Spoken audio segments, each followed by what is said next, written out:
बिस्मिल्लाहिर्रहमानिर्रहीम। अस्सलाम वालेकुम नाज़रीन, अप्रैल 2022 में जो रिजीम चेंज की गई थी और उसके बाद एक मंसूबा लॉन्च किया गया था कि पाकिस्तान तहरीक इंसाफ को क्रैश करना है और जो पीडीएम का टोला है उसे दोबारा मुसल्लत करना है, वो आज कामयाब हो गया। और शहबाज शरीफ साहब जो हैं वो पाकिस्तान के 24वें वज़ीर आज़म जो है वो मुंतखब तो नहीं हुए, उन्हें मुंतखब करवाया गया, यानी उन्हें बनवा दिया गया है आज। और उनको 201 वोट मिले, जाके उमर अयूब साहब जो कि पाकिस्तान तहरीक इंसाफ के उम्मीदवार थे उन्हें 92 वोट मिले। नाजरीन, एक तो इस इजलास के दौरान आपने देखा कि मुस्लिम लीग नून नवाज शरीफ साहब, खास तौर पे नवाज शरीफ साहब और मुस्लिम लीग नून के जो अरकान थे उनको चेहरों के ऊपर जो है वो शर्मिंदगी थी, नदामत थी और उनके चेहरे उतरे हुए थे और कहीं से भी वो खुश नजर नहीं आ रहे थे। क्योंकि नाज़रीन, जब चोरी का मैंडेट होता है तो फिर ऐसे ही होता है कि आप खुल के नहीं बोल सकते। जिस तरह पाकिस्तान तहरीक इंसाफ यानी सुन्नी इत्तेहाद कौंसिल के अरकान ने जिस तरह शहबाज शरीफ साहब की तकरीर के दौरान एहतजाज किया, उस तरह मुस्लिम लीग नून के लोग नहीं कर सके और छुपे छुपे चेहरों के साथ बैठे हुए थे। खासतौर पर नवाज शरीफ साहब शदीद गुस्से में थे, शदीद उनके अंदर बेचैनी थी और इसी बेचैनी का उन्होंने इजहार भी किया कि जब शहबाज शरीफ साहब ने उनके हाथ मिलाना चाहा तो उन्होंने उनके हाथ को झटक दिया, उनसे हाथ भी नहीं मिलाया। अब नाज़रीन आते हैं जो शहबाज शरीफ साहब ने तकरीर की है, और शहबाज शरीफ साहब की तकरीर थी उसके अंदर उन्होंने बहुत सी बातें की हैं, लेकिन अहम पॉइंट मैं आपके सामने रख देता हूं और उससे आपको लगेगा कि ये महज तकरीर थी और ये तकरीर उन्होंने खुद नहीं की बल्कि उन्हें लिख कर दी गई थी और मिन्नवान उन्होंने उसी तरह किया जैसा कि उन्हें समझा जाता है कि वो बड़े फरमाबरदार बच्चे हैं। तो आज की जो तकरीर थी वो भी फरमाबरदार बच्चे वाली थी और उन्होंने बिल्कुल उसी तरह तकरीर की जिस तरह उनको लिख के दी गई थी। नाज़रीन कराम, उन्होंने जो अपनी तकरीर की, सबसे पहले तो उन्होंने नवाज शरीफ साहब का जिक्र किया। नवाज शरीफ साहब ने मुल्क के अंदर तरक्की की, नवाज शरीफ साहब के दौर में मुल्क ने तरक्की की, नवाज शरीफ साहब ने लोड शेडिंग खत्म की और नवाज शरीफ साहब ने जी बहुत बड़े बड़े प्रोजेक्ट लगाए। लेकिन नाज़रीन, शहबाज शरीफ साहब शायद नवाज शरीफ साहब की खूबियां तो गिनवा रहे थे, लेकिन उनको पता नहीं क्या हुआ कि वो अपनी जो 16 माह की कारकर्दगी है उसका जिक्र उन्होंने नहीं किया कि उन्होंने कौन से बड़े काम किए वो 16 माह के अंदर, वो भी जरा बता देते तो बेहतर होता, लेकिन उन्होंने उसका जरा भी जिक्र नहीं किया। सिर्फ नवाज शरीफ साहब का नाम लेते रहे और नवाज शरीफ साहब ने ये कर दिया, नवाज शरीफ साहब ने वो कर दिया। और उसके अलावा उन्होंने जो कहा कि फिर जो सबसे अहम बात जो उनसे कहलवाई गई वो थी जी 9 मई कि 9 मई का जो वाकया हुआ वो बड़ा ही बदतरीन वाकया था जी। पूरी कौम का दिल दुखा है, पूरी कौम का दिल दुखा है जी। उसके ऊपर शहीदों की बेरहमत की गई, हमारे जो यानी सिक्योरिटी एहलकार थे उन्होंने अपनी जानों के नजराने पेश किए, उनकी बेवाओं को दुख हुआ, उनके वालिदैन को दुख हुआ, उनके बहन भाइयों को दुख हुआ। नाज़रीन कराम, शहबाज शरीफ साहब ने कहा कि इस वक्त 9 मई के वाकयात के बाद जो है पूरी कौम का दिल जो है वो जख्मी है। और शहबाज शरीफ साहब ने यह भी कहा कि 9 मई के वाकयात में मुलव्वस जो अफराद हैं उनको किसी सूरत माफ नहीं किया जाएगा, उनको सख्त सजा दी जाएगी। लेकिन साथ साथ उन्होंने ये भी कहा कि 9 मई के वाकयात में जो लोग मुलव्वस नहीं है उन्हें छोड़ दिया जाएगा। नाज़रीन, शहबाज शरीफ साहब ने ये बात तो कर दी, यानी कि एक जैसे कि चीफ मार्शल एडमिनिस्ट्रेटर होता है उसी हैसियत से उन्होंने ये बात की है। लेकिन उनसे ये पूछा जाना था कि अगर 9 मई से लोगों के दिल दुखे हैं, एक तो जिस तरह उमर अयूब साहब ने कहा कि इसके ऊपर साफ शफाफ तहकीकात होनी चाहिए कि उसकी सीसीटीवी फुटेजेस मौजूद हैं, वो फुटेजेस क्यों गायब की गई, वो जो है सारा कुछ लाया जाए और ये बताया जाए कि जो कैंट का एरिया होता है वहां तो कोई चिड़ी जो है वो कोई परिंदा पर नहीं मार सकता, लेकिन इतना मॉब कैसे चला गया, तो सारी तहकीकात करवाई जाए। और फिर अगर अवाम जो है इसको पसंद नहीं करती थी और अवाम जो है वो वाकई इदारों के साथ खड़ी थी, तो फिर 8 फरवरी को जो अवाम ने वोट निकल के दिया और उस जमात को दिया जिसके ऊपर 9 मई का इल्जाम लगाया जाता है, तो फिर वो नजरिया कहां रहा। 9 मई का बयानिया तो दफन हो गया, लेकिन शायद शहबाज शरीफ साहब को कहा गया था कि आपने इसके ऊपर जरूर बात करनी है। लेकिन नाज़रीन, शहबाज शरीफ साहब को ये बताते चलें कि इस वक्त पाकिस्तान की जो अवाम का मसला है वो 9 मई नहीं है। एक तो वो जो मैंडेट उनका चोरी हुआ वो मांग रहे हैं, दूसरा वो चाहते हैं कि हमें रोटी सस्ती मिले, हमें सब्जियां सस्ती मिले, हमें घी सस्ता मिले, हमें डीजल पेट्रोल सस्ता मिले। और शहबाज शरीफ साहब 9 मई के वाकयात के अंदर मुलव्वस जो अफराद हैं उनको सजा देने पर तुले हुए हैं। उसके अलावा शहबाज शरीफ साहब ने कहा कि गैस चोरी, बिजली चोरी, ये जो टैक्स चोरी, इसको बर्दाश्त नहीं किया जाएगा। ये बहुत ही सख्त किस्म के जराइम हैं। लेकिन नाज़रीन, बिल्कुल शहबाज शरीफ साहब ने ठीक कहा, ये चोरी, उन्होंने कहा कि इसके ऊपर खसारा बहुत है। लेकिन सवाल ये है कि पाकिस्तान के अंदर जो सबसे बड़ा जुर्म है वो मैंडेट की चोरी है। अवाम की जो आरा है, अवाम की जो राय है, अवाम का वोट है, उसको चोरी करना और अवाम की राय को मुस्तरद करना, अवाम की राय को अपने बूटों के नीचे रखना, इस चीज का जिक्र जो है वो शहबाज शरीफ साहब ने नहीं किया और ना ही उन्होंने इसके ऊपर कोई बात की। बाकी शहबाज शरीफ साहब ने वही जो मरियम नवाज साहब ने पंजाब में तकरीर की थी, उसी का रिपीट टेलीकास्ट था। मेट्रो बस बनाएंगे, नौजवानों को जनाब बैरून मुल्क तालीम के लिए भेजेंगे,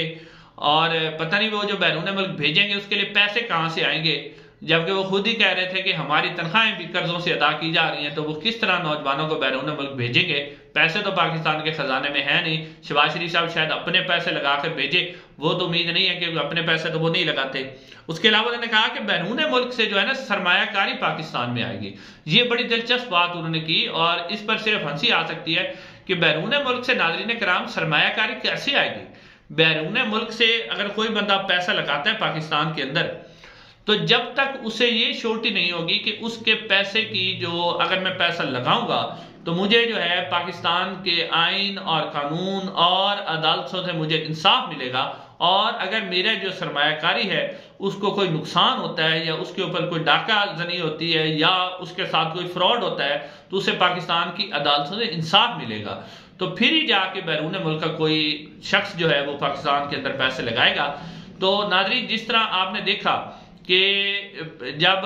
पाकिस्तान तहरीक इंसाफ के वर्कर पर क्रैकडाउन किया गया, फिर इससे हटकर जब सुप्रीम कोर्ट ऑफ पाकिस्तान ने, और आइन में लिखा हुआ है कि जब कोई असेंबली टूट जाती है तो 90 दिन के अंदर उसके ऊपर जो है वो इलेक्शन होने होते हैं, तो किस तरह आइन और कानून को पामाल किया गया और सुप्रीम कोर्ट ऑफ पाकिस्तान ने बेकायदा तौर पे हुक्म दिया कि 90 दिन के अंदर इलेक्शन करवाए जाए। लेकिन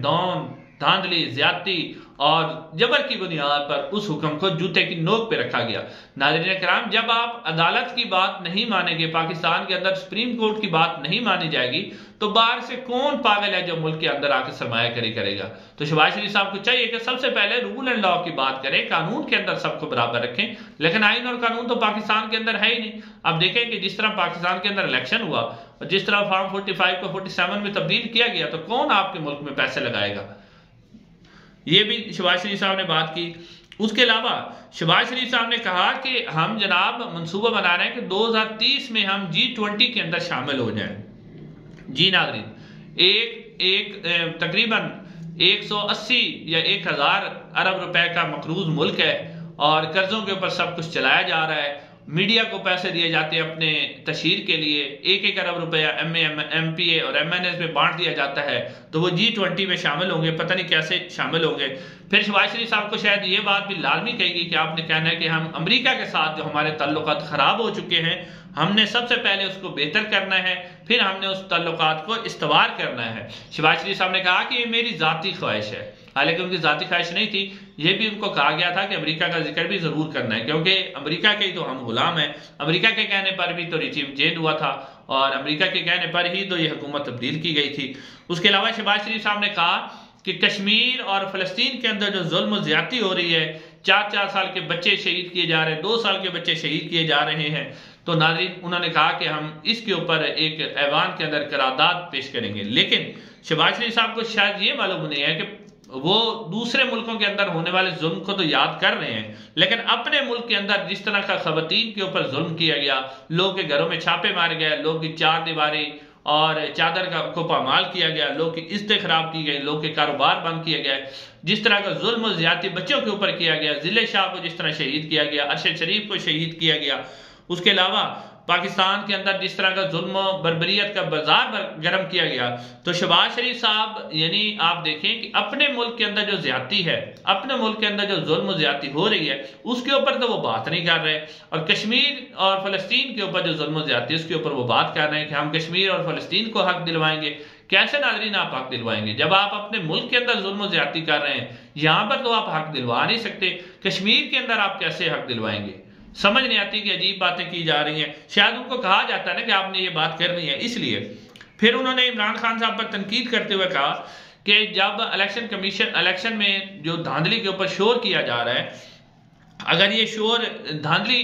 के लिए जो है फोरम मौजूद है, इलेक्शन कमीशन मौजूद है, सुप्रीम कोर्ट, हाई कोर्ट मौजूद है, IMF को खत लिखने की क्या जरूरत थी? तो उन्होंने कहा कि ये जो IMF को खत लिखा गया ये पाकिस्तान से गद्दारी है। नाज़रीन, IMF को खत इसलिए लिखा गया है कि पाकिस्तान इलेक्शन कमीशन ने तो आपके सामने जो काम किया है कि रात को उम्मीदवार जीते तो सुबह उन्हें हरवा दिया गया है, और पाकिस्तान की अदालतों ने जिस तरह बल्ले का निशान छीना था, तो पाकिस्तान की अदालतों में इंसाफ कहाँ है जो आपको मिल जाएगा फौरन से पहले? जस्टिस आमिर फारूक साहब इंसाफ देंगे या कौन आपको इंसाफ देगा?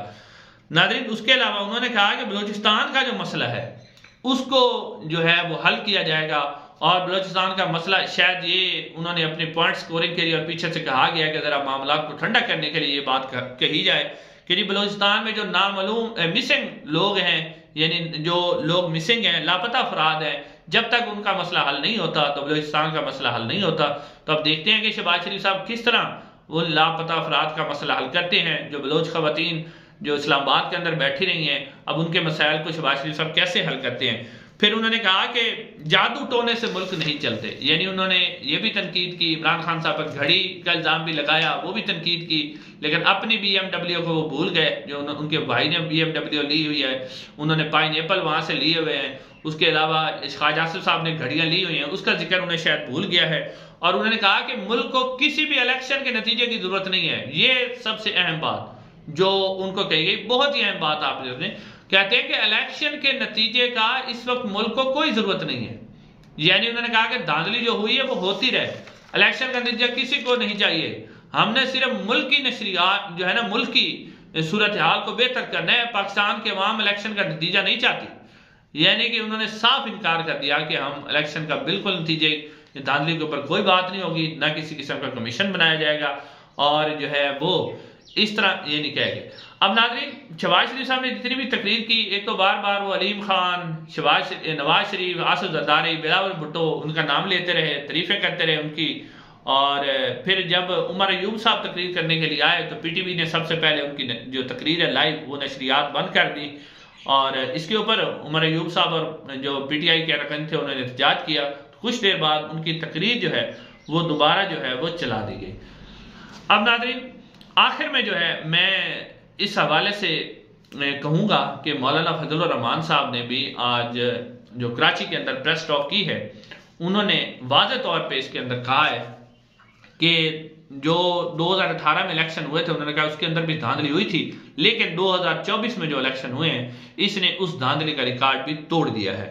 उन्होंने कहा कि सिंध असम्बली, बलोचिस्तान असम्बली ये खरीदी गई है, इसको पैसों से खरीदा गया है। और उन्होंने कहा कि जब उनसे पूछा गया कि आपको किसने इलेक्शन हरवाया, तो उन्होंने नाम तो नहीं लिया लेकिन इशारा किया कि जो अमेरिका के गुलाम हैं, और जब मैं हमास की लीडरशिप से जाके मिला था इसराइल के मुखालिफ, तो फिर इसराइल के जो सपोर्टर हैं उनका गुस्सा तो मुझके ऊपर था, उन्होंने ही मुझ पर जो है मुझे इलेक्शन हरवाया। और उन्होंने कहा कि इस पार्लियामेंट की कोई अहमियत नहीं है, ये धांधली से बनी हुई पार्लियामेंट है, और हम इस पार्लियामेंट के अंदर भी एहतजाज करेंगे और पार्लियामेंट से बाहर भी एहतजाज करेंगे। नाज़रीन, इंशाल्लाह अगली वीडियो में आपसे मुलाकात होगी। अस्सलाम वालेकुम।